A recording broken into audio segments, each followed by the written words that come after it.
In a world where the sky was covered in gray dust and towering buildings had become nothing more than twisted skeletons of steel, there was a small robot named Nova.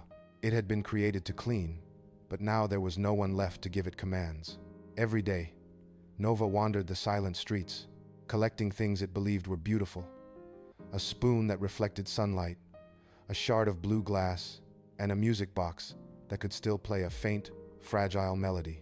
It did not know why it gathered these things, but the small circuit in its chest would grow warm every time it found something special.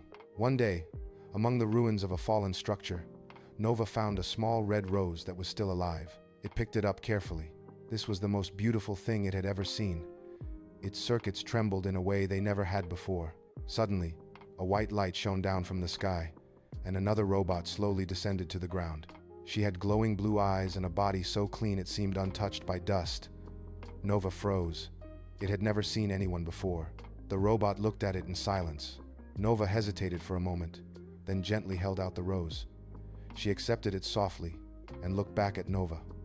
Their circuits lit up at the same time. The robot looked at the rose in her hand before lifting her gaze to Nova again. "My name is Lumina," she said. Her voice was soft and faint, like a wind that had been gone for a long time. Nova had never heard a voice like that before. The circuit in its chest pulsed in an unfamiliar rhythm, but it did not feel afraid. It simply felt good. Lumina looked around the silent city before asking, "Have you been here alone all this time?" Nova nodded. Lumina was quiet for a moment, then stepped closer and stood beside it. There were no commands, no missions, no humans left. But for the first time, Nova was not standing alone. Lumina slowly reached out her hand. Nova looked at it briefly before placing its small hand into hers.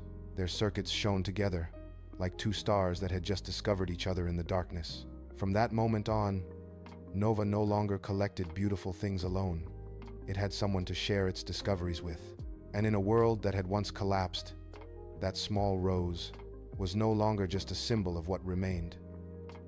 It was the beginning of something new, the love of two robots, in a world that was beginning to have meaning once again.